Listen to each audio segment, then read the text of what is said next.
See, I don't always have the ability to choose what I go through, but God has given me the ability to choose what I call whatever I go through. Preach, Furtick. So I can't always control the situation, but my revelation of who God is governs what I say about my situation. So I may be in a place called lust today. I may be in a place of disappointment today. Some of us are looking for God in all the wrong places. We think that God will be at the destination, but He's the God of the detour. Could it be possible that God has you right where He wants you? Could it be possible that even some of the disappointments in your life are destiny in disguise? Could it be that some of the people that broke your heart were people that God was removing? Because if they had been in your life, they would have kept you from the path that was leading you to your greater purpose. Could it be possible today that some of the things you are praying and asking God to take away are the very gates through which He is going to release His greater glory? Somebody say, this is the place.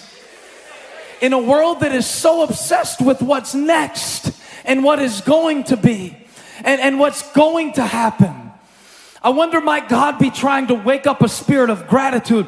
Remember, the scripture doesn't say that God showed up. It says that Jacob woke up.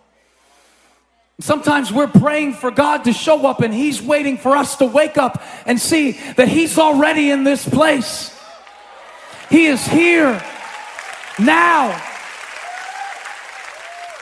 The great I am, and He is present in this moment, this situation, this pain, this heartbreak, this season of your life. I'm not waiting until I get there. God is working on my behalf right now. I know it's a simple message, but it might set you free to realize that He is working in this season, this situation. This is the gate. Say it out loud. This is the gate. This is the gate. God is working through this situation. Now remember, Jacob is pointing at a rock, a hard thing, an uncomfortable thing, a common thing. I wonder what you need to point at today. A hard thing, an uncomfortable thing, a common thing. Jacob points at it, and he anoints the rock. And he says, this is the house of God. No, it's not. It's a rock. God said, I will be with you wherever you go. Yes, the place is special, but what makes it special is His presence. What makes it glorious is that He is here. So there are some things in my life that I've been stepping over. There are some things in my life and some thorns in my life, some hard places, some situations I've been asking God to change, and God says, no, I'm not going to change the situation. I am going to use the situation to stage a revelation of who I am.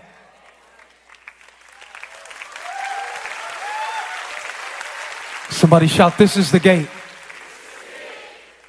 And that's why when Paul prayed, God, take it away. I got this thorn. I need you to get rid of it so I can serve you.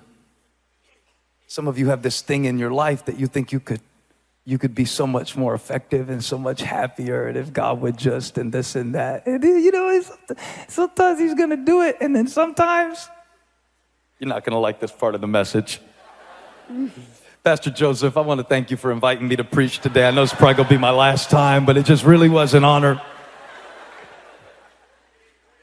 No, it's crazy because if you read it in your Bible, Paul says, there was given to me a thorn.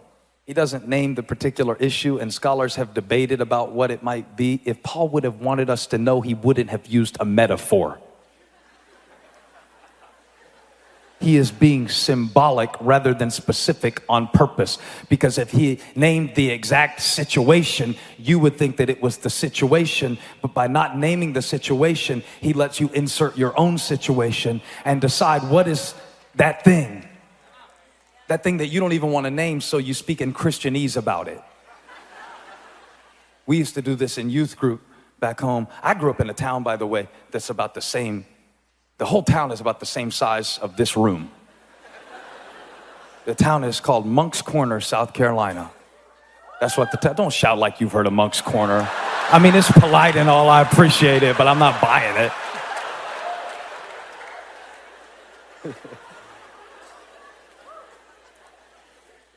And I was texting a friend today saying how I woke up at 3 a.m. because even though I've been preaching for a while now and God has given me a great church to pastor and many opportunities, I always wake up on the eve of an important assignment that I value like this one, feeling like that little boy from Moncks Corner.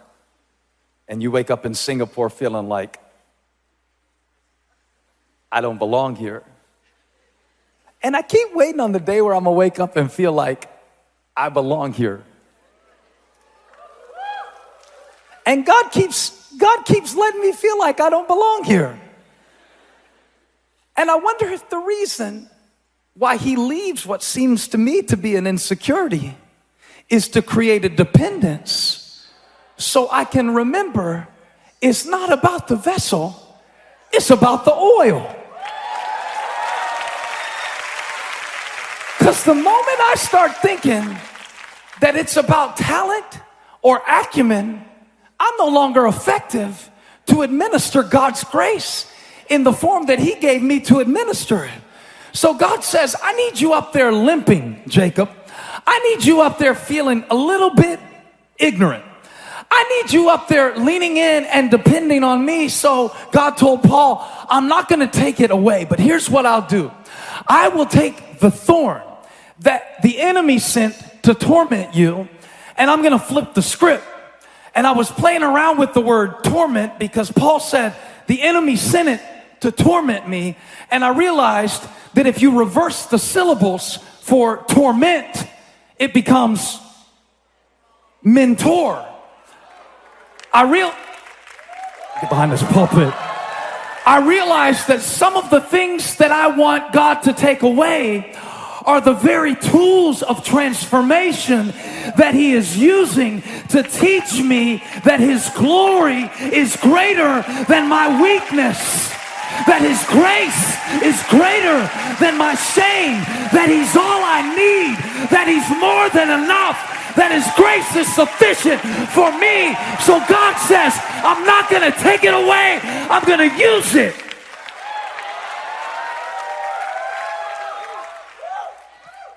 I'm going to let you go through some things. I'm going to let you stumble in the darkness for a little while so that you will recognize your desperate need for my guidance. This is the gate. This, in my weakness, he is strong. This is the gate. Say it out loud. This is the gate. Okay, I want you to get the thing in your mind, the hard thing, the uncomfortable thing. You got it? Some of y'all are sitting next to him, but don't point at him. Come on, I want you to get, I'm sorry, I just had a mental picture. I was picturing you walking into work Monday and pointing at somebody and saying, this is the gate. See, because you are praying for stuff and God is trying to give it to you, but you don't like the package it comes in, so you keep sending it back. Paul said the devil might have wrapped the package, but God gave the gift. It gave me greater grace. It made me who I am. Reminded me of my need for him. This is the gate. This is the gate. Pointed at it. You got that thing on your mind? Something you've been wishing away? if I didn't have this, if I wouldn't have that, and then you go on Instagram and you see everybody else is there. You see everybody else's posed photos that bear no resemblance to real life, and you start comparing your behind the scenes to their highlight reel, and now you're depressed because you're not there. And God showed up in the middle of nowhere, in a place called Luz, in a place called failure, in a place called mistake, in a place called weakness, in a place called sorrow. And Jacob saw the angels, and he was like, yeah, this is the house of God. How awesome is this place? And he anointed the place with oil, and he consecrated something common. You know, like Jesus did with Peter when he said, I know you used to be called Simon, but now I call you Peter, Petros, rock. And he anointed a rock, something common. Touch somebody and say, God has oil for your head. God anoints the common things, the foolish things, the hard things. Some of you are in a place right now you never saw yourself being. Some of you are in emotional states right now, and God gave me a word to give to you, and I don't know if you're going to like it or not, but it's what he told me to tell you. He told me to tell you, sleep on it.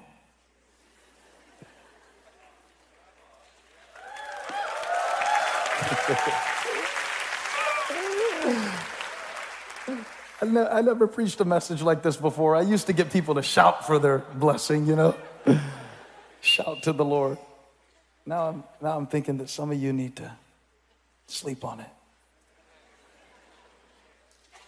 After all, what good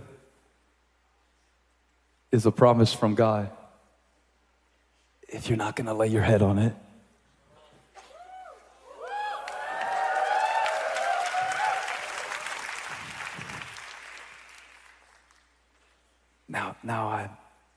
Now I understand how Jacob could sleep in a hard place because he...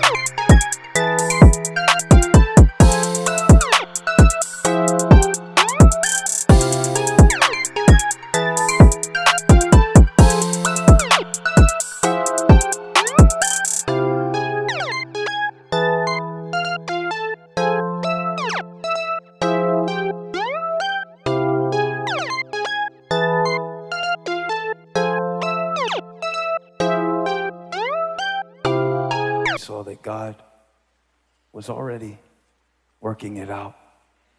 Yeah, he was already, like, remember when Elijah, not my son Elijah, but the one in 1 Kings, he was running from Jezebel because he was tired of fighting. By the way, sometimes you give up, not because you don't think you can win, but because you're tired of the fight. Elijah knew Jezebel couldn't kill him. If she could have done that, he would have died on Mount Carmel in front of her 850 prophets. She couldn't do anything to him. He just didn't want to fight anymore. He'd been running for 3.5 years, so he kept running, and he ran all the way to the cave. And here comes this earthquake and this fire and this wind. Are you Bible students or not? I thought this was Pastor Joseph Prince's church. Acting like you never heard of Elijah before. And here come these miraculous demonstrations, and you know the Bible says God wasn't in the earthquake or the wind, and the rocks tore apart, but God wasn't in it. And then there was a whisper, and the word of the Lord came to Elijah saying, what are you doing here? It was a sheer silence that can be heard. Now, if you're God and you can shake rocks, if you're God and you can rip through the winds, if you're God and you can create fire from nothing, which is incredibly difficult to do. I can't even make fire with gasoline and kerosene and Duraflame logs.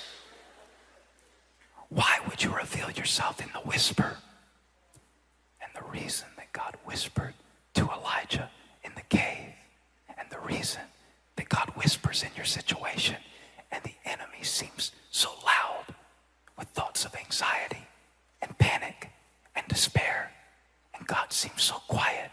God does not whisper because he does not have good vocal abilities.